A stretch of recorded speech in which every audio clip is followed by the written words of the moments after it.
Hello everyone, welcome or welcome back to my channel Beyond Chalk and Compass. So it's me, your teacher Kritika.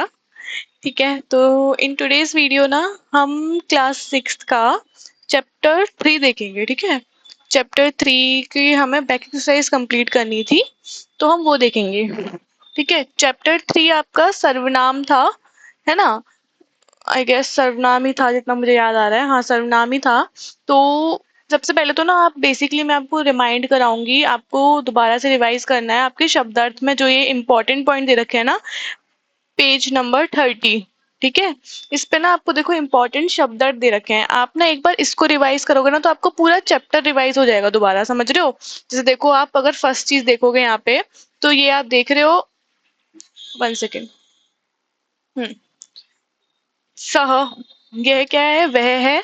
सह का अर्थ क्या है? वह. और वो क्या है? पुल्लिंग एक वचन का रूप है. इस तरीके से सा क्या है? सा का मतलब भी वह है, लेकिन वो क्या है? स्त्रीलिंग एक वचन का रूप. अब आता है तऊ. तऊ का मतलब क्या है? वे दोनों, मतलब पुल्लिंग द्विवचन का.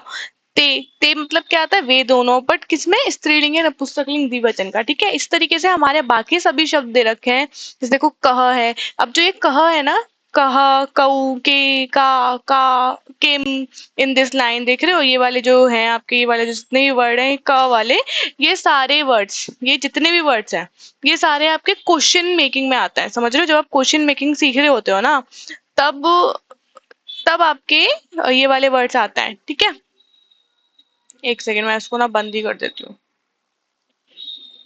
ओके, हाँ, अब हम आगे चलते हैं. कलर ले लूं मैं कोई अच्छा सा. चलो ब्लू ले लेते हैं. ठीक है, देखो अब क्या है? संज्ञा के स्थान पर प्रयुक्त सर्वनाम वस्तुतः सार्वनामिक विशेषण होते हैं, क्योंकि सर्वनाम का प्रयोग संज्ञा के स्थान पर होता है, संज्ञा या संज्ञा के साथ, संज्ञा के स्थान पे होता है, ना कि संज्ञा के साथ या संज्ञा से पहले. अब समझ रहे हो? मतलब जो संज्ञा के साथ, जैसे कि आपका ये वर्ड है, सपोज मैंने बोला, मैं आपको सर्वनाम आपको मैंने क्यों सिखाए थे, जब मैंने आपको बोला था कि बेसिकली जैसे सपोज एक वर्ड है, कृतिका है एक. ठीक है, अगर अगर मैं कृतिका के बारे में बात करूं, तो मैं आपको दो तरीके से सेंटेंस बोल के बताती हूँ. ठीक है, आप खुद सोचना कि आपको क्या अच्छा लग रहा है सुनने में. सपोज मैं ऐसे बोल रही हूँ, मेरा नाम मतलब सामने कोई लड़की खड़ी है और मैं उसके बारे में बोल रही हूँ कि यह कृतिका है. ठीक है, कृतिका इस क्लास में पढ़ती है या पढ़ाती है, कृतिका को ये अच्छा लगता है, कृतिका को वो अच्छा लगता है. मतलब in every sentence I use Kritika. ठीक है, एक तो ये इस तरीके से बोल रही हूँ, और एक मैं ऐसे बोल सकती हूँ कि इसका नाम कृतिका है, इसको पढ़ने में यह अच्छा लगता है या ये करने में अच्छा लगता है. तुम, आप, हम ऐसे करके बोल रहे हैं, तो वो ज्यादा सुनने में अच्छा लगता है ना. बार बार आप एक ही वर्ड को कंटिन्यूअसली सुनोगे तो आप भी इरिटेट हो जाते हो ना इस बात से कि अरे एक ही चीज बार बार क्यों सुनने, मतलब नहीं सुनने में अच्छा लगता है ना. तो इसीलिए शब्दों को और सेंटेंसेस को और ब्यूटीफुल बनाने के लिए और अच्छा बनाने के लिए हमने किसका यूज करना चालू किया? सर्वनाम का. ठीक है, यही बताया आपको. अब हम आते हैं अभ्यास कार्य आपका पहला. ठीक है, देखो जब आप इनके बारे में पढ़ लोगे ना, यहाँ से इसको, इस इंडेक्स को, सॉरी इस शब्दार्थ को पढ़ लोगे, वर्ड मीनिंग्स को, तो आपको ये भी आ जाएंगे.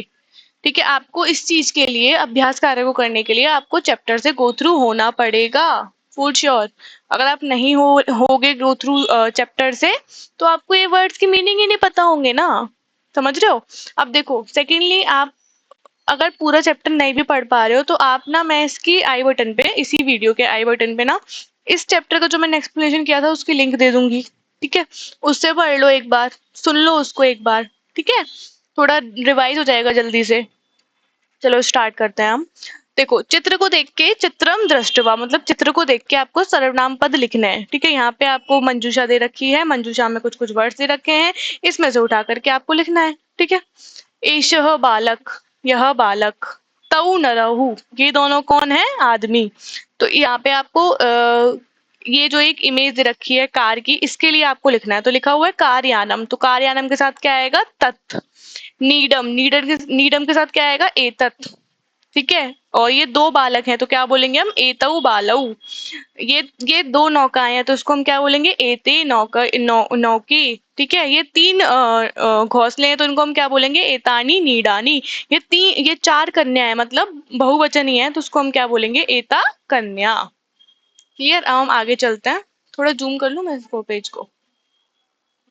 अरे वाह, और जूम हो गया है तो, है ना। हाँ अब ठीक है, अब करेक्ट है। अब देखो यहाँ पे, अब आपको उदाहरण के अनुसार लिखना है। उदाहरण आपको ये दे रखा है, एतानी चित्राणी, इस तरीके से आपको लिखना है। तो यहाँ पे पुष्प को क्या लिखोगे, एतानी पुष्पानी। 3 कन्याएं हैं तो एता बालिका। 2 आम है तो एते फले। नपुंसक नपुंसक लिंग के रूप पता होने चाहिए, पुल्लिंग के रूप पता होने चाहिए, स्त्रीलिंग के रूप पता होने चाहिए। एटलीस्ट आप लोगों को, देखो आप क्लास 6 में हो, क्लास 5th में ही आपको इन सब चीजों से इंट्रोड्यूस करा दिया था, है ना, सर्वनाम वाले चैप्टर से। तो आपको एटलीस्ट एक वचन और मतलब सॉरी, प्रथम पुरुष और द्वितीय प्रथम पुरुष और नहीं, प्रथम पुरुष नहीं, सॉरी, प्रथमा विभक्ति और द्वितीय विभक्ति, माय मिस्टेक। ठीक है, सॉरी। प्रथमा विभक्ति और द्वितीय विभक्ति आप लोगों को हर सर्वनाम शब्द की आनी चाहिए। समझ रहे हो, आपको जैसे सह तऊ ते, इस तरीके से, ठीक है, सा ते ता, इस तरीके से, इसकी द्वितीय विभक्ति पता होनी चाहिए, ठीक है ना, दोनों की। आगे पढ़ते हैं हम। मयूरऊ लिखा हुआ है तो क्या आ जाएगा, एतऊ मयूरऊ, क्योंकि इसमें एतत के रूप चल रहे हैं पूरे। देखो आपको एग्जाम्पल में एता नहीं दिया था, तो आप यहाँ पे सबके रूप ही एतत की तरह ही चलाओगे, ठीक है। एशा अध्यापिका, यह अध्यापिका, एते शुका, ये तीनों क्या है, पैरट है। एते पुस्तक है, ये तीनों क्या है, पुस्तक है। एता छात्रा, ये तीनों क्या है, छात्राएं हैं। एता मधुमक्षिका, मधुमक्खियां हैं।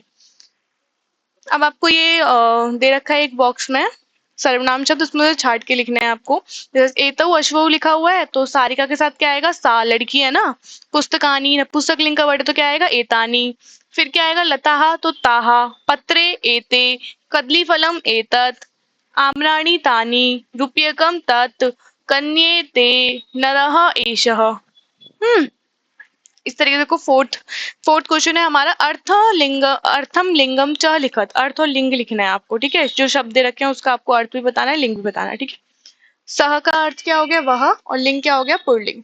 तो वे दोनों पुल्लिंग। ये देखो, ये मैंने पू लिखा है ना, मतलब पुल्लिंग, ठीक है। स्त्री लिखा है मतलब स्त्रीलिंग। नपु लिखा है मतलब नपुंसकलिंग, ठीक है।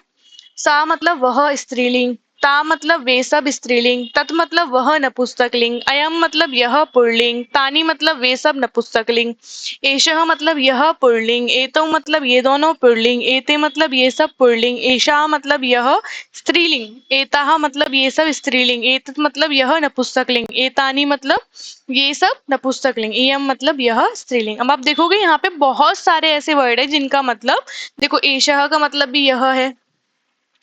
अब देखो इनका तो हम कुछ नहीं कर सकते, ऐसे ये एशह है, ठीक है, एशह से लेकर के एतानी और दिस, एतानी, ठीक है। ये क्या है, ये एक ही सर्वनाम शब्द है, उसका पुल्लिंग स्त्रीलिंग है बस। पुल्लिंग स्त्रीलिंग नपुंसकलिंग, ठीक है।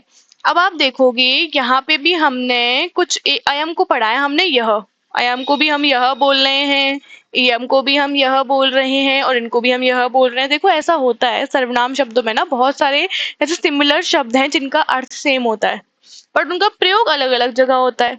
समझ रहे हो, वो अब आपकी जो आगे की क्लासेस में जाओगे ना तब समझ जाओगे, ठीक है। आगे देखो, ये हमारी इनरिचमेंट एक्टिविटी है, ये भी मैंने की है आप लोगों के लिए। देखो, जैसे देखो यहाँ पे लिखा हुआ है तत्कमलम, तो आपको यहाँ पे इसके आगे का क्या लिखना है, आपको आगे इसको फिल करना है, ठीक है। तो क्या लिखोगे, तत्कमलम तच्चित्रम, ये तच्चित्रम लिखा है तो एषः रोहण तो सह रोहण, सा नेहा, एषः तन्मय तो सह तन्मय, सा दिव्या, ठीक है। अब देखो ये आपका एक और है, ये पठत अवगच्छत्, आप पढ़िए और इसको समझिए। तो इस बार इसको पढ़ना और इसको समझने की कोशिश करना। देखो कुछ कुछ चीजों को ना खुद हिंट बनाया गया। त्वम आया है तो त्वम के साथ देखो असि आ गया, अहम आया है तो अहम के साथ देखो अस्मि आ गया, आवाम आया है तो क्या आ जाएगा, स्वः आ जाएगा। त्वम आया है, अच्छा इसके साथ क्रिया शब्द नहीं दिया, तो क्रियाओं को ना ऐसे ऐसे ना खुद ना मतलब आइडेंटिफाई किया करो वर्ड्स को। इसमें देखो क्रिया दिख रही है तो दिखा लो क्रिया, इसमें पता चल रहा है आपको क्या क्रिया है ना। इस तरीके से क्वेश्चंस करोगे ना। और हाँ एक और चीज देखो, ये वाला जो क्वेश्चन है ना, दिस क्वेश्चन, इसको तुम लगा लो स्टार। ये आपके लिए पूरी चैप्टर का एकदम, जिसको बोलते हैं ना, एक समराइज है, ठीक है। इसने पूरे चैप्टर को समराइज किया है, इस क्वेश्चन में सारे वर्ड्स हैं, इसमें सबके अर्थ हैं। ठीक है, इसको अच्छे से समझोगे तो बाकी क्वेश्चन भी समझ में आ जाएंगे। ठीक है, तो that's all for today's video. ठीक है, होप सो आप सबको अच्छी लगेगी वीडियो। लाइक कर देना, शेयर कर देना और सब्सक्राइब भी कर दिया करो, जिससे मुझे भी थोड़ी एनर्जी रहे कि हाँ वीडियो बनानी है, बच्चे देख रहे हैं। ठीक है, चलो okay, thank you so much.